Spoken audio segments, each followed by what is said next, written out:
Welcome back to the Blonde Highlights podcast. Today is going to be a little bit of a different episode. We thought it would be great to start out the year by interviewing each other and so that you could get to know us on a much deeper level. And so for today's episode, I'm going to be interviewing Kris. And trigger warning, we're going to get into some really deep topics. Some of the trigger warning topics we're talking about is death, sexual abuse, abortion, addiction, eating disorders, and suicide.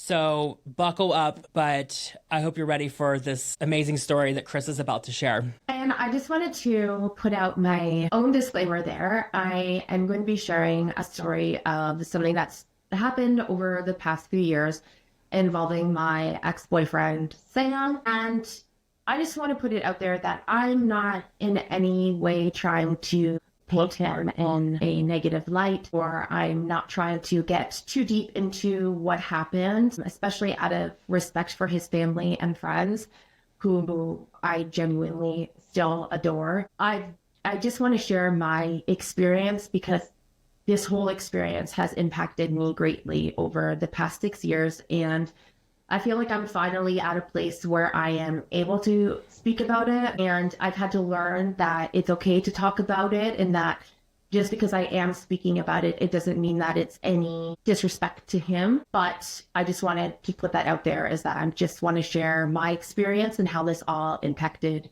me directly.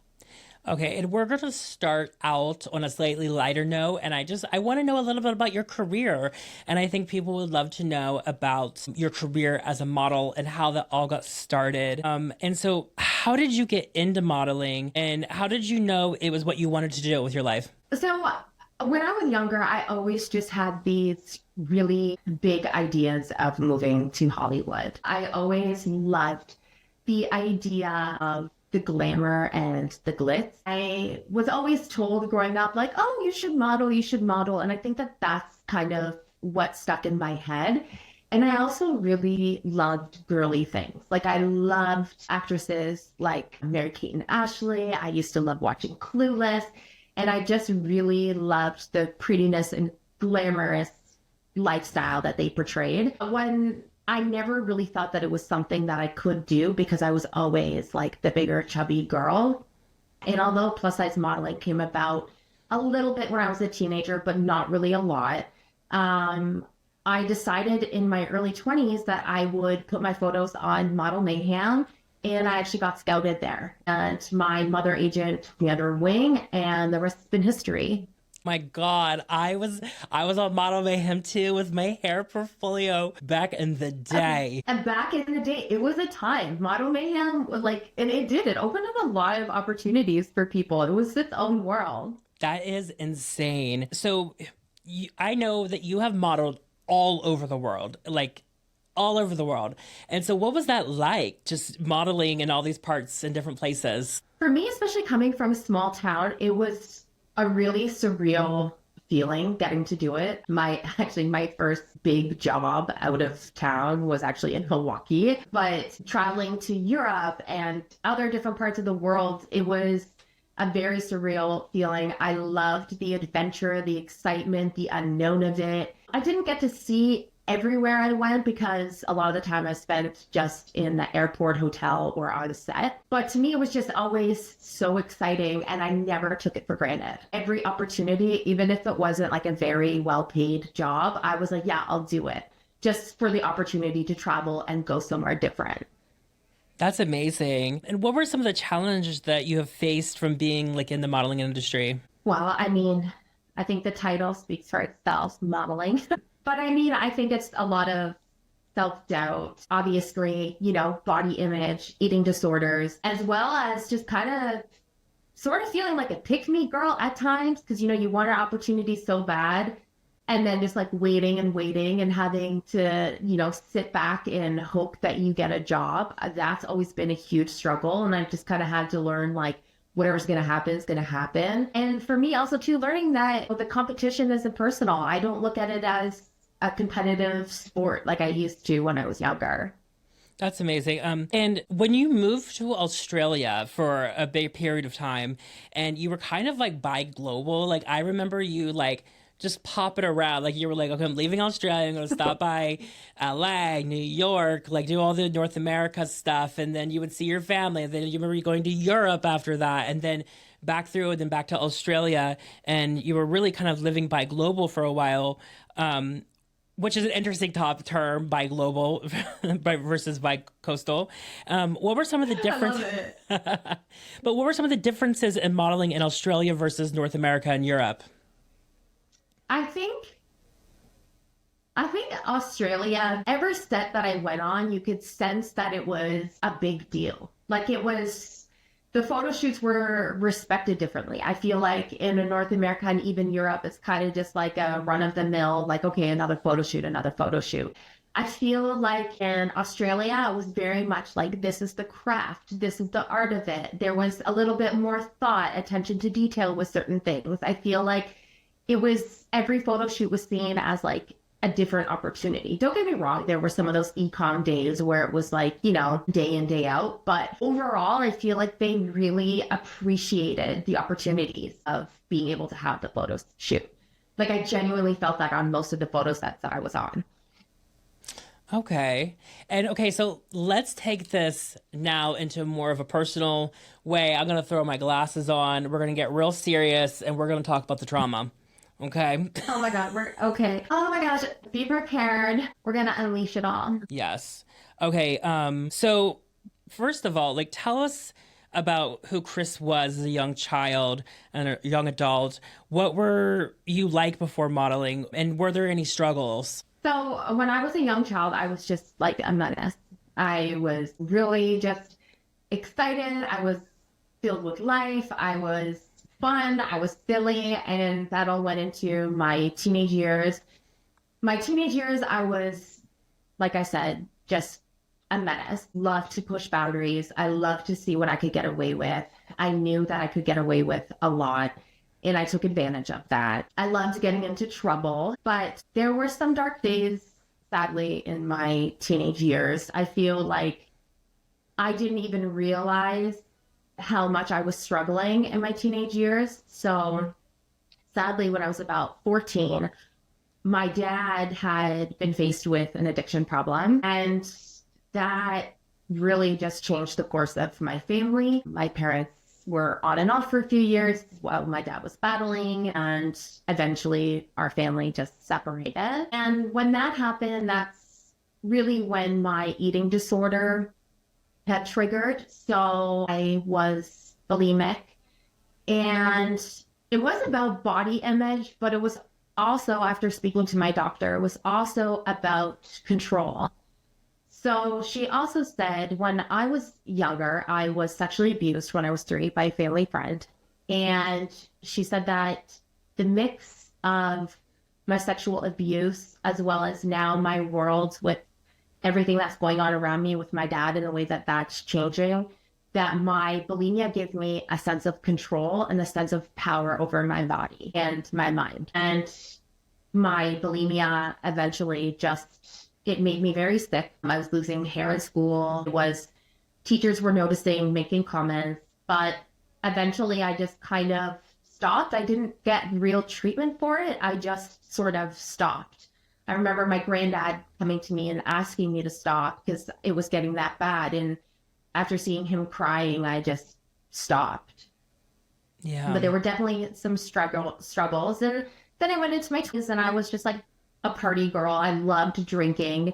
Even in my teenage years, I wouldn't say that it was a huge problem, but I would use alcohol as a way to medicate myself, and I would binge drink.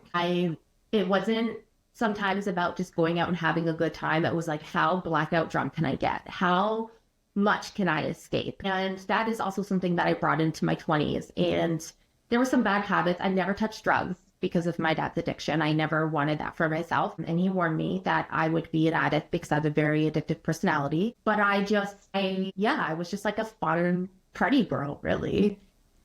Yeah, and that makes a lot of sense. I remember there was a lot of substance abuse problems in my father's family, and my dad sat me down one day and said, "You got to know that there's a very high likelihood of you being addicted to substances, and like it's just in our blood. So be aware." Yeah. And it's great that you had the knowing to know to not dabble with that. Because I think a lot of people go either two ways. You know, they're afraid to ever touch it, or they end up diving straight into it. So, Well, I think my dad's addiction scared me so much because he had it all. So much money. He was loaded. Money, power, big men in the community, and then nothing. Lost it all. So I think seeing my dad's downfall really took a toll and really just put in my mind, like, I cannot have that for myself. yeah. Well, I'm proud of you. So, when you moved to LA, you were 28 years old. Why did you wait so long to take that leap? So my early 20s were blacks. They were a blur. They were so much fun. But my mid 20s were a little bit of a rough go. I was modeling, but I wasn't full-time modeling, and opportunities were starting to come up. And I actually had the opportunity to move to LA prior to when I did, but I didn't take it because I didn't believe in myself. And I didn't think that I could do it. I didn't want to leave my hometown, whatever. But at 28, I just felt like I didn't have anything. I feel like I was having a real awakening moment of just, you know what, I'm 28, finally left a relationship that was just so toxic. I was in such a toxic relationship in my mid-20s. And sadly, him and I had a pregnancy. And I made the decision to have an abortion. And it wasn't something that I was proud of. It was very much something that I really struggled with. But I knew that I couldn't do it where I was living, the life that I was living, being with him. I couldn't do it. And I went through with the abortion, and that was such a traumatic experience. I tried to stop it when it started, and they had given me an Ativan, and they go through all these questions with you. And then they took me in the room and they like put me on the bed, whatever. And they're starting it, and I was starting to yell, stop. And I was like shaking my arms and moving my arms, and it was almost like I had an awakening moment. Like, I don't want this to happen. And the nurse just put a mask over me and just told me that I had to be quiet because there were other patients in the hall, like in the room beside us. So that itself was like so traumatic, and I felt a lot of loss after I did that. It really put into perspective that like you really don't know until you're faced and being in a situation. Like, again, abortion is something that I just never thought that I would do. And I really struggled with my decision, although I knew it was the best. I just, sometimes I even still have the thought like, oh, what if? But at that point in my life, after I finally got away from that ex-boyfriend and was like rebuilding my life a bit, the opportunity came up. My friend Hannah was like, look, my room's available in Santa Monica. And I had went down to a casting, and I asked a Zoltar machine if I should move. And when I was standing at the Zoltar machine, because I was on Santa Monica, or where is it, Venice Beach.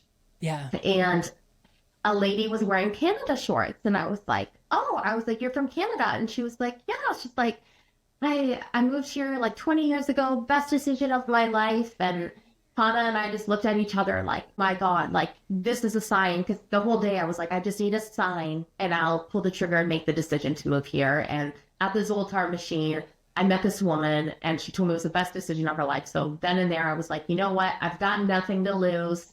I have no money, no anything. I'm going. And I went. Yeah. And I know it's hard to talk about abortion and making that decision. And I know that.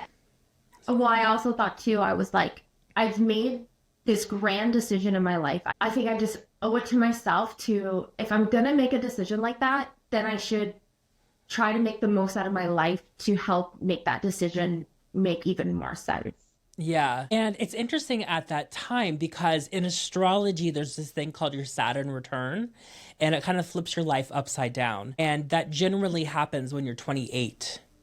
So it makes sense that like life can be flipped around when your Saturn return hits.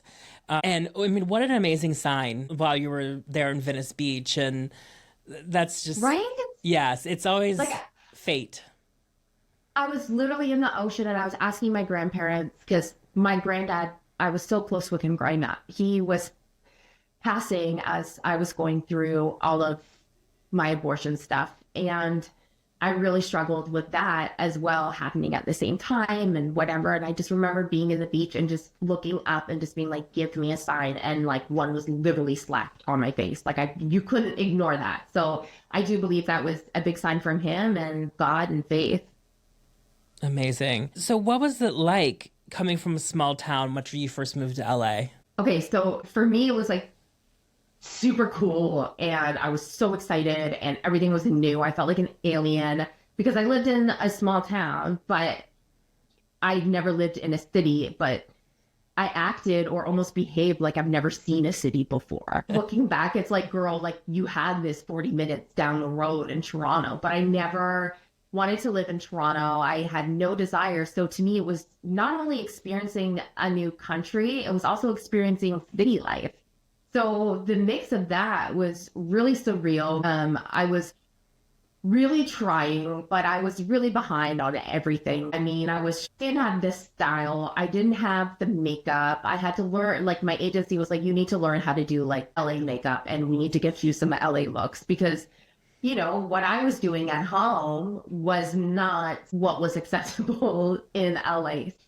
There was an adjustment period there. I tried really hard making connections. Obviously, I met you, Deb, but I made some other friends who are like lifetime family friends for me and so close to my heart. But there was also a lot of people that were just disingenuous, just only wanted to hang out with me to see what they could get from me. And so I really struggled with that. But I tried to make the most of it. I loved that I could have the best tacos I've ever had, like just like 2 blocks from me. I mean, I was living in Santa Monica. It was a really nice town at the time. And yeah, I had a great time, but kind of finding my footing and getting into the group. I was working so much. So I think that helped with the adjustment, but also to kind of not help, but kind of caused a little bit of friction between me and other models who were a little bit like, well, this bitch just came out of nowhere. Now she's booking all the jobs. But I didn't even realize how busy I was. I just thought, oh, this is how they all work here, you know? But it was definitely an adjustment period. And looking back, I feel a bit silly over some of the things that I thought were new that really weren't. Yes, I remember Benny's Tacos. Benny's Tacos. Like, that'll never get old to me. Yeah. We met on an e-com job in like 2016. I was doing hair and you were modeling and I gave you a little like braid headband. Yes. Oh my God. I remember that shoot vividly. And I was like 20 years old shooting prom. And I was like, okay, here I am. And then remember the other model, she was like actually like preparing for her prom. And I was like, okay, here we go. Like, but yeah, we met pretty early on, which was nice. Yeah. And I really enjoyed like some of your friends that you had. And I remember our little walks to the beach at night with a bottle of wine and sitting in the sand. Smoking so many cigarettes. But I also did struggle in the sense too of like, as much fun as I was having, I was homesick, but I didn't want to admit it. Like I was really homesick. I was used to always seeing my family and my close friends. And now I really had nobody around me. Hannah was always gone for work. And so that was a bit of adjustment, but it was a very fun time in my life. Yes, I can see that. And so other than like modeling, like what led you to Australia for those years? Okay. So Australia, most of us know, I had a boyfriend in Australia. So him and I started a long distance relationship and it actually started before I moved to LA and it wasn't anything serious. It was just kind of chatting here and there. And then far into my move, I made the decision. I got booked on a job there. So I got placed in an agency there. And I didn't want to be that girl that was like, I'm going to go there and see him. I was like, if I get an opportunity and I end up there, then fine. And I put that out there and I ended up there and I ended up getting a boyfriend. And I ended up in Australia on a partner visa and I was living with my boyfriend, Sam. And what was that like? What was your personal life like there, being so far away from like your friends and your family? So my Personal life was really cool. Sam had introduced me to a lot of his friends and his family, who are honestly, to this day, some of the nicest and kindest people that I've ever met. But I also had a really cool group of girlfriends. I had a great apartment. I loved our location. I had a cute dog. I had a great personal life there. Didn't really struggle at this point with being so far away from home because I had already adjusted to being far away from home through living through LA. But I did struggle. So unfortunately, when I was in Australia, my dad passed away. So he had a heart attack. And that's when I struggled with my personal life in Australia because I had to fly back to Canada and be there. First of all, I had to wait a couple of days before I could get a flight and go. So being so far away from my family at such like a traumatic time was really hard. But I was also doing my partner visa, which meant that if you left the country during that time, you would have to restart your process. And during that time, I couldn't work. So I had to leave and I stayed home for a few months. And then when I went back, I restarted my visa. And my personal life, I was lucky enough to have enough support around me, and because I had to have some time off work, but I was fine. My personal life was great. Yes. And I remember you would come back and visit, and we had done this NAMI walk, which is the National Association of Mental Health, something I'm messing up what the initials stand for. But we did this like walk together in downtown LA, and you started this blog and like Instagram page called F the Stigma. What led to some of your advocacy in mental health? So my advocacy in mental health originally kind of started with my dad. It was always something that was close to my heart, even before F the Stigma. But Sam had battled with some mental health. He had mental illness. He was battling depression. And that was something that I knew very early on in the relationship. And for me, I didn't care. I knew how bad it was, but I didn't care. I just accepted it and I loved him. And in my eyes, I genuinely thought, I was like, well, if we're together, it's fine. I'll be able to save him. Like, I will fix him. And, maybe that is something that I shouldn't have done because, a lot of people would see that and be like, oh, there's some mental health here, maybe set some boundaries and whichever. But for me, I was like, no, this is fine. I feel like I was kind of just accustomed to my life up in arms. So it was nothing to me really. And I just wanted to, I really saw firsthand the strength and power of the disease. And I wanted to spread awareness. I wanted other people to know that it's okay if you are struggling, and it's okay if you have a mental illness. It doesn't fully define you, and it doesn't make you a bad person, and there's nothing to be ashamed of. It's more common than you think. And I really wanted to lean into the modeling community and show these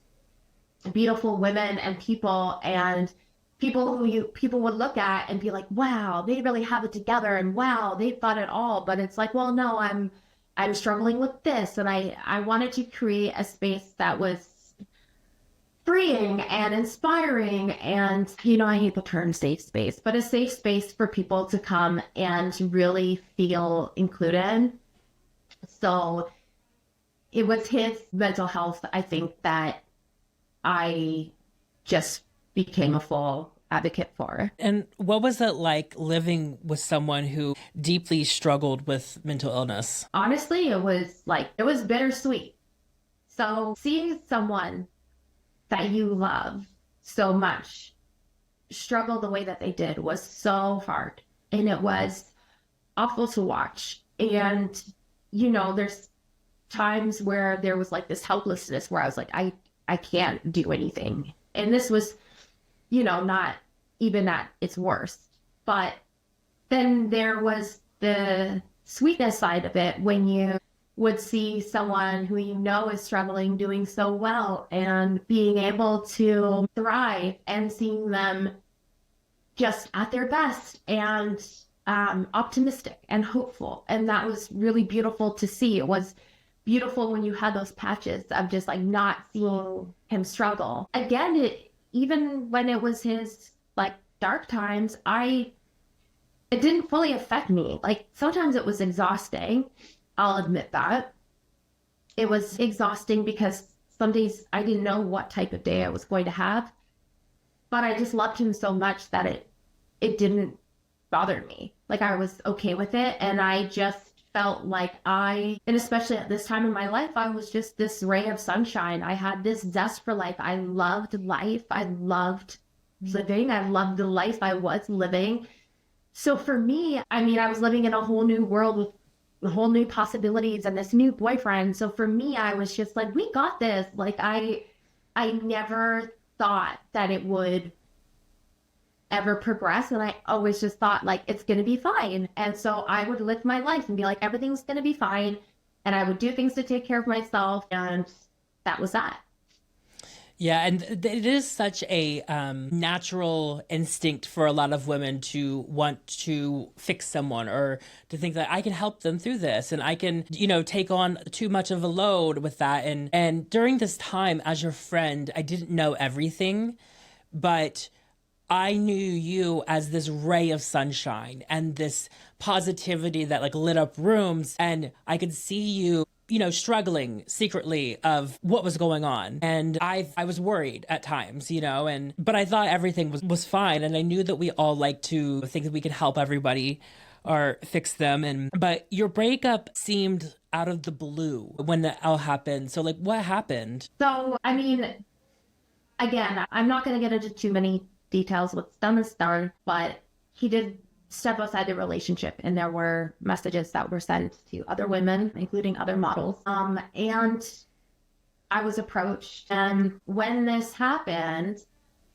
a woman had sent me a message, and it all kind of came out, and I had approached him. And when I approached him, it was very much brought to light that his intention in doing so was to start to push me away. And from that point, that's kind of, his mental health took a turn. And for 8 months, it was this ongoing journey of him in and out of the hospital, him being at home. And I, at this point, had to take everything that happened in our relationship and relationship-wise and put it to the side and focus on just getting him better. Because even though that he had done something that really hurt me and broke my trust, I still just was just like, well, we can get you better. Like, it's going to be fine, And it was just, I just went into survival mode of no matter what happens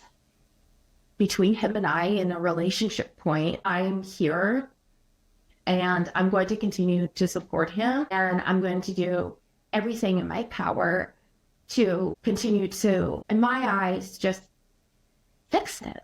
Like, just be fine with it.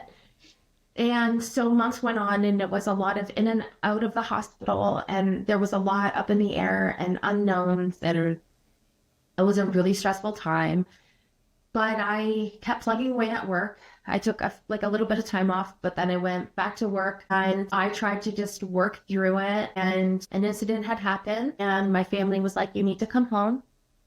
And at this point now, he had been back in the hospital, and I went in to see him to tell him that I was going home, and he broke up with me. So at that point, I already knew our relationship was over, but neither of us had said it out loud. So when that happened, I was just like, all right, like, I guess I'm going home. And I went home for a few months, and I went to my mom's. It was like during Christmas and stuff. And then I went back to Australia in the new year, and things had happened over our break from one another, like the physical break. And it was very clear on my end that like it was over. And then when I went back to Australia, I was only there for like a month and a half or something, because I was leaving again to go, I think I was going to Europe and then like a family vacation. So I was like going back home. And during that time he had given me the apartment, and I was there on my own. And then he had come home and we had a talk, and we just knew, like, right now in this time, like, this isn't going to work. So then for 2 weeks, him and I lived together, and it was like all of a sudden he was back to normal. And that was something wild for me to witness. Not only just because it was like, oh my God, he's finally okay. Like, he's finally doing things, like, not fully okay, but like doing things that were more Sam and more him. And as happy as it made me, it also kind of broke me a bit too, because I'm like, well, love how he's being like this now that, like, we've decided we're not together, you know? So it was just like a total mind fuck, but I just tried to play through it because I just wanted there to be peace between us. I still had a love for him, and he took me to the airport, and he was like, you know what, like, this is our life, we can do what we want, whatever. And that was the last I saw him. Yeah, and when you were kind of almost being selfless in that time to help him, even though things were not great, and how did all of this affect your own mental health? Girl, it was wild. I tried to really hard to put on a strong front. But again, my eating disorder flared up, I guess we'll call it. And it was like at its peak because I could not control what was happening around me. My whole world, I felt like, had just been pulled out from underneath me. And like, I moved there essentially for him. We just got our partner visa. And like a month later, we're, you know, all this stuff is coming to surface. I was very anxious, riddled with anxiety. And when I went home after he broke up with me in the hospital, and I went home for that bit, I was exhibiting signs of PSTD. So I was randomly crying. I was just like lashing out, yelling. It just wasn't good. So I just kind of pushed it all to the side because I wasn't really taking care of myself, because I was like, well, like, I was putting so much energy into taking care of him, but I didn't mind. It was my decision to live like that, and that's how I wanted to live.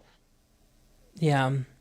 And when you close that chapter and now you're in this whole other chapter of your life and to, you know, modern day where we are now. So after leaving Australia and the breakup, how did you end up back in Canada? Like, girl, what the hell? How'd you get here? Like I said, so Sam took me to the airport. I was only supposed to be gone for like short term.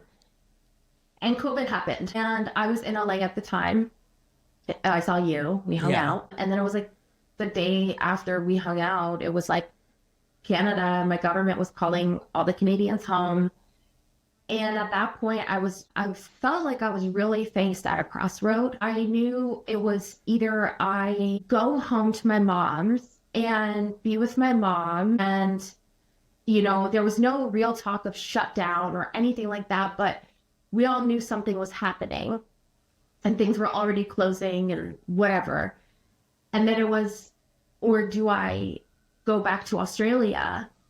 And I knew for the both of us, I knew selfishly for myself, I couldn't go because I knew that it would just be too hard on me. And I was so angry because more things had happened since leaving. And I also knew that if I went back during this time, then it wouldn't have been easy on him. And I just made the decision to just go back to my mom's. And then I just ended back at my hometown for COVID.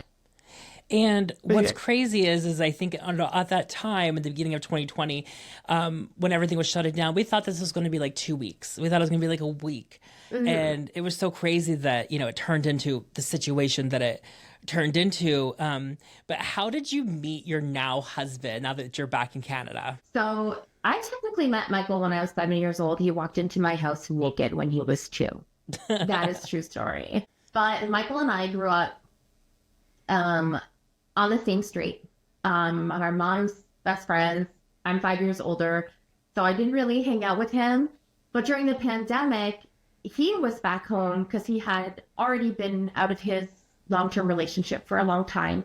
And he was living at his mom's, and he just kind of kept coming around, messaging me like, oh, let's go for a walk, or let's do whatever. And then finally one day I was just like, okay, whatever. And I went for a walk and I hung out with him. And then we just kind of started this friendship, and it was so refreshing being around him. I really realized, I realized before that I was no longer in love with Sam. I had a love for him, but I wasn't in love with him. And I realized that even more when I was hanging out with Michael, because I started seeing sides of myself that I hadn't seen in a long time. I was laughing so much. I was just being stupid. I didn't care about things. Like, I felt like I was a teenager dating because we were both at our mom's house and things like that. And he just brought out this side of me. And eventually I just kind of was like, okay, let's things. And it was really scary, but I just had this wholehearted trust in him, which surprised me. I truly didn't think that I would ever trust again, really. I know that's what everybody says after a relationship. I've got trust issues, but it happened. And yeah, we just kind of got together. Yeah, and I remember, okay, there was a couple months ago, we were at a party. It was like in Hollywood. There was a lot of like Hollywood people, and they were like, how'd you meet your husband? And you told this story, and everyone was like, oh my God, this is a Hallmark movie. You're back at home with your parents, and you met, like, everyone was like, this is straight out of a movie. Yeah. But what was it like? The world was ending. Yeah, the world was ending. We were home. It was nice. And it was really refreshing. Like, he really opened my eyes to like a new life, which was really nice. Yeah. But what was it like going into a relationship with someone that had kids? Okay, honestly, I'll say it. I never thought it would be something that I would be able to do. I never, like, especially like in my 20s, if I was to go on a date with someone and I saw like a crib or like knew that they had kids, I'd be like, ew, I'm out. Like, not my responsibility. But I feel like because I already knew his kids just from our families knowing each other and being around his kids just naturally without even any connection to Michael. I mean, I have pictures on an old phone of Aiden probably a week before I moved to LA. And I went to go visit his mom to say bye, and Aiden was over at the house. And I have baby photos. Like, I feel like because there was like that comfort, and because they just loved me even before we started dating, like anytime I would walk by, they would say hello and want to hang out with me, or they would come to the door for me. And it was just like a very natural thing that happened. Yeah. And so it was, sorry. It was just like an easy transition with them. Like, yeah. What was your engagement story like? Like, how did the engagement go? So we got engaged. We had been living together, so we moved things fast. But we had been living together, and Michael took me away on this like really romantic like winter getaway. And at this time we had started the business together, our catering company, but it was really nothing. And he was still working at the restaurant that he was. So I didn't know, but he had been tucking away so much savings, or anything that he was getting, he was doing everything to like buy a ring for me. And we went away on this like winter getaway, and he just proposed, and I had no clue it was coming. And it was so cute because he was so nervous that when he proposed, he opened up the ring box and said, "Merry Christmas." Oh my gosh. And okay, so as your friend, I know what happens next, and this is such a tough topic, and I think it's best that instead of me asking the question, you just go ahead and tell us what happened next. So buckle up. I'm gonna sip my water for a sec. Yeah. So this is something that I've never really been open about, and I guess like I've never really spoken about it, and I feel like it's because of fear of not wanting to say the wrong thing. But like my therapist said that, this is a part of my life and a part of my journey, and it's okay to share my perspective of things, especially when there's such a heavy impact. So Michael and I got engaged on December 20th, and we wanted to wait to tell everybody, including the boys who we told on Christmas morning. And it was so beautiful. They were like so excited. They were like ready for it all. They loved the idea of it. And so on Christmas, that's when I posted like an engagement video. And, I went and we had Christmas and very happy time. And it was Boxing Day, and I had seen Sam's page, his Instagram page. And when I went to his page, I saw that there was a birth and death date, and then a photo of him and George, who was our dog. And it just said, George, I love you. Thank you. Something like that. And right away, like I knew, but until it was confirmed, it wasn't confirmed, So I had looked at the photo and I saw comments from some people that I knew were his family friends, and they were just saying really nice things. My first instinct was to call my aunt, who I knew had his mom on Facebook. I didn't have Facebook, I don't think. And I was like, has she posted anything? And there was nothing. So I decided to call a friend who was his best friend's wife, who I actually formed a really special relationship with. She's a beautiful person. And I called her on Instagram and she didn't answer. But then like a minute later called back. And as soon as I saw the call, like I knew. So I just said, hey, I went on Sam's page and I saw everything and I don't know what's going on. And she was just like, he's gone.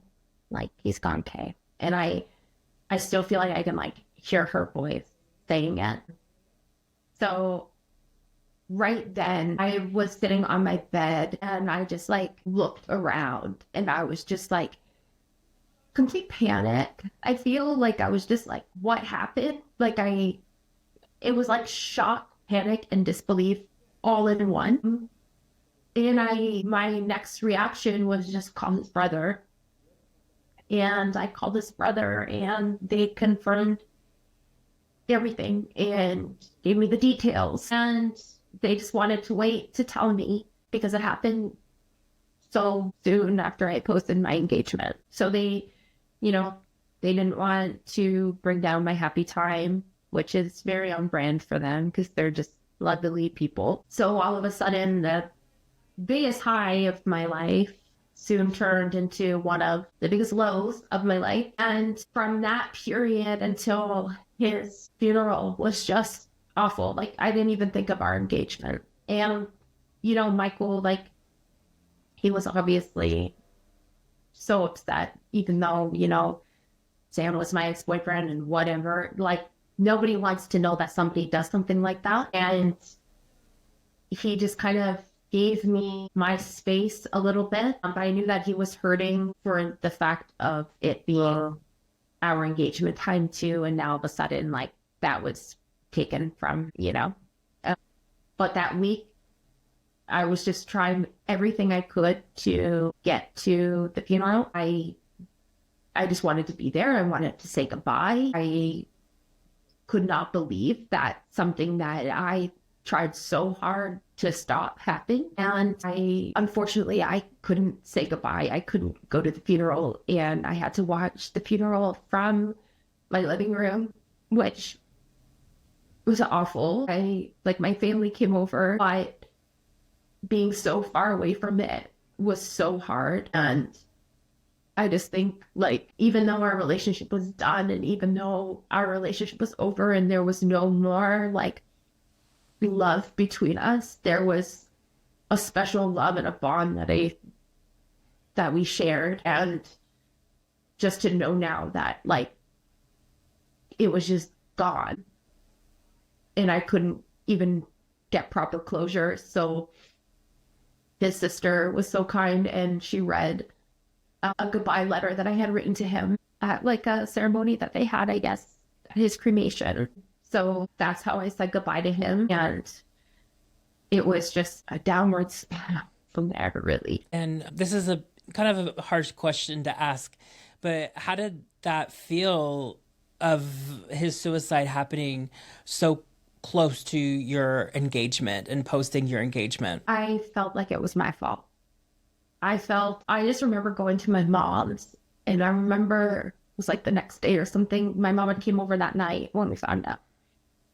And then I had gone to my mom's, and I just remember like she was telling me it wasn't my fault, but I was screaming at her, like just like then saying things like his blood is on my hands, like it's my fault. Like I contacted his dad and I apologized, and I was like, like it's my fault. He reassured me it wasn't. But at that point, I didn't care about my engagement really. At that point, I was just so devastated. It fucking devastated me. And dealing with the idea of it's literally my fault. And I felt that there was this responsibility because people would say to me, like, even when I was living in Australia, like, oh, he's doing so much better with you around and whatever. And then even after he passed, people were like, oh, well, you gave him extra years. And it's just like, it really just put this like heavy burden of responsibility of me of like, okay, I guess it really is my fault because if I went home, then he wouldn't have done this. If I had just decided to go to Australia and not Canada, then he would still be here. I would have been able to save him. I would have been able to fix him. And I was fixated on that. And then I just felt super fucked up that now I have to go through this happy time of planning my wedding. And like, he just did this and that's that. Yeah. And I mean, to go through that and to feel that kind of blame and all of those things. And, and it's hard to think about yourself in that situation. And what was it like planning this wedding with this dark cloud lingering? And how did that affect your relationship with your now husband, and your family? It was awful, to be honest. I think the only part of my wedding planning that I liked was my dress experience. I remember just being so frustrated because what happened was it happened, the funeral happened, and in my head I was like, this show must go on. But what I wasn't realizing is that like I cannot perform, but I tried, and I would just push through the days and just try to keep it pushed down. Because anytime I would even think about it, I was like, I can't go there. And I didn't want to change my date. Like my date the whole time of us was July 2nd, 2022. It was 2 years to the day of me realizing that I had feelings for Michael. It was special to us. And I was like, you know what? I was like, I'm not going to let this ruin my time. I'm not. But I was so frustrated because that spark in me, that like lust for life, that bubbly, happy, just a so optimistic version of myself was like dead too. It was just gone. And it would frustrate me because I was trying so hard to do something that was like so happy in my life, and I just couldn't be happy doing it. And I was so frustrated because I just didn't want this to be happening, and I just didn't want to be feeling the feelings that I was feeling, and I didn't want to admit that I was upset about my dead ex-boyfriend when I was now planning my wedding. And I just had to plan, and I was very lucky that Michael is the man that he is. I mean, he's not perfect, but in this situation, like he really just anything that he could do, he did. Anything, even without me asking, not even knowing I needed it. He just did it, and I did everything to push him away.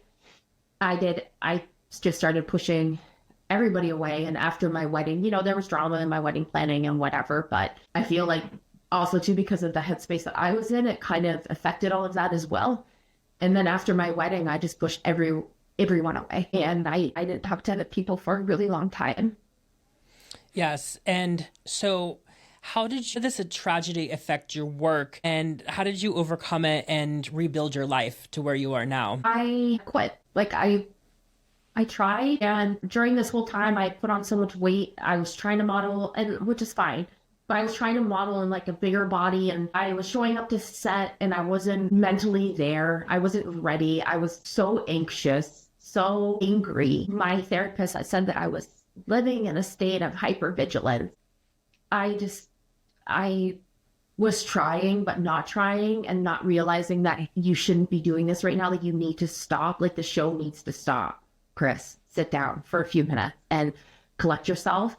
And I didn't realize that. And I just tried to push through it like nothing was wrong. And then I went to my mother agent. I was like, I can't do this anymore. Like, I'm nothing and whatever. And after that, that's actually when I started the therapy, was after that. And my therapist was like, you just need to understand that like everything that you're feeling is normal. And I feel like I really needed to hear that. And I feel like I needed to come to a place where I could accept that I was grieving. And I needed to accept that I was really upset about what happened, because I didn't want to admit it. I didn't want to face it. I was in so much denial. So once I decided that, okay, I didn't even know how to grieve him, because I was angry, I was sad, I was mad, I was confused. What was our relationship? Was any of it even real? What was anything? Why would you do this? Why didn't you say goodbye? Was with you for how long and by your side, and you didn't say goodbye to me? And that made me so angry. But then I was also like, well, why do I even care that I want a goodbye? Who gives a shit? And we weren't even together. Like, it was such an internal battle every single day. And I did have a letter from him. And he sent me this letter with my belongings when it came. And he told me that it was there. And I read it years ago when I found them at his apartment during one of the times that I was there. And then I just didn't open it. But then when he passed, I opened it, and it was different. It was longer, and I remember it being different. Because I remember making a comment and kind of like a joke. Like, when I first read the letter in Australia, I was like, that's it. But I had to face all of this stuff, and I had to admit to myself that this fucking hurts, and this is going to continue to hurt. And the only way that you can do this, whether it was your fault, whether it wasn't your fault, the only way that you're going to be able to continue to do this is just to move on and just accept. And you have to accept that this happened, and you have to accept that you have to live your life now. And you have to, like, my spark was gone. Like I said, I had no optimism in me, and I just had to accept, like, you're a different person now because of this, but you need to take care of yourself now. My eating disorder was awful.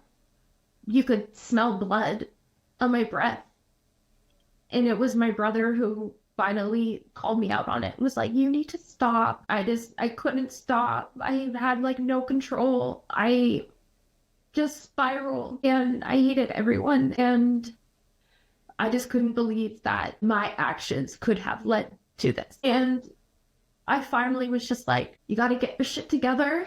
You're a stepmom now, and you're a wife, and you have an amazing husband. And it affected our relationship greatly.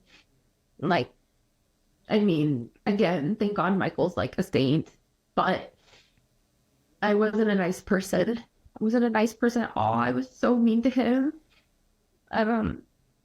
But the kids, I truly believe that the kids are like my lifesaver and like my saving grace, because they got me through so much of this without even knowing. I was able just to have these breaks of dealing with this and just be with the kids and shut my brain off. And I'm truly so blessed for those boys to have come into my life, because they, I think, inevitably like saved me from like an even deeper spiral. I don't know. Yeah. But I knew I had to take care of myself, and I just started doing things that were good for myself. I started working out to get my mental health refreshed. And once I started doing that, I think it switched something in my brain, and I started going, and I was randomly signed with Ford Models New York. And it was just like, oh, okay. And I did more therapy and then put the work in. And once I accepted and admitted to myself that I was sad, things just changed. Yeah, and it's interesting us starting this podcast because, I had gone through a lot of stuff and I had to put my career on hold. You put your kind of career on hold. And then we both had these big moments. I started at this big new salon that was a huge upgrade career wise and to be mentored by them. And you had signed with this Ford modeling agency. And so we're really kind of just like rebuilding our lives at the time. And I'm so glad we're able to do this together. And even in the year, it's been a little under a year of us doing this, I have seen that spark and that happiness come back to your eyes. And I've seen improvement in like your level of happiness. And so what steps have you taken to prioritize your happiness now? And how do you handle obstacles that come your way now? I'm just kind of living by the mantra of like, you can't control everything. And that's what I had to learn in my eating disorder and battling my eating disorders. You can't control it. So, you know what? I'm healed from my eating disorder. I'm in a better place and I'm not taking life so seriously. I can't. Like, you never know what's really going to happen. And I'm just living my life as what happens, happens. The outcome's going to be the same, whether you're sad, depressed, stressed about it, or happy. So I'm just focusing on things now that give me happiness. Like our podcast has been a huge thing for me, but I'm just doing things that are based around making myself feel good as a wife, as well as, a mom, a stepmom, obstacles that we're facing now. I'm dealing with infertility issues. We've been trying now for over a year, and the state of my period led my doctors to do some tests, and there's endometriosis. We knew I had PCOS, and there's things that are going on, and it's making it very difficult for me to get pregnant. And it was really hard for me to take on at first because I was like, this is karma from my abortion and whatever. But again, there's nothing that I can really do outside of doing the things that the doctors tell me to do. We have a fertility appointment in the near future, and I allow myself to take the time to feel things. I really do. Like when we found out that there was an issue, we went away for a weekend and we went to a cabin, and I allowed myself to be upset, and I allowed myself, and I was like, it's okay.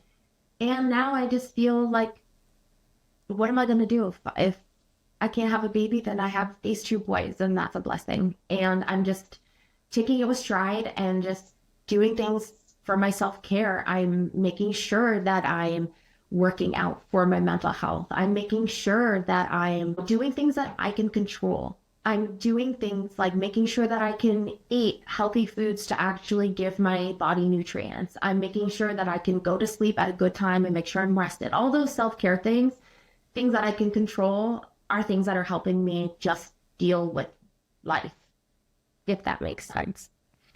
Yes. And that's all we can do is just keep going, surrender sometimes and keep focusing on the good. And I think that we have so much to look forward to coming. And I'm so happy that we're able to do this together.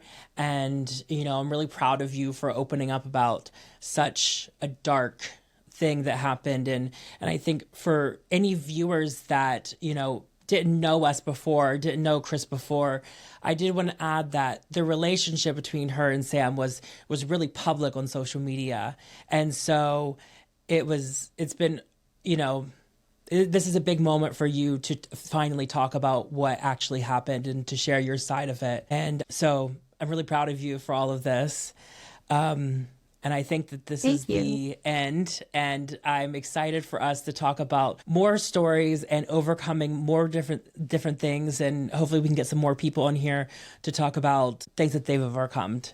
But I think that's all the time we have for today. So I just want to say bye, everybody. Yes, bye. I'm going to be on a cruise when this episode comes out, so major mic drop. Yeah, she's dropping a bomb. Here's my trauma. Bye. Trauma dump bomb. I'm in the middle of the ocean. I have no cell service. Bye. Yes. So, and I hope that everybody just isn't like too traumatized by my trauma.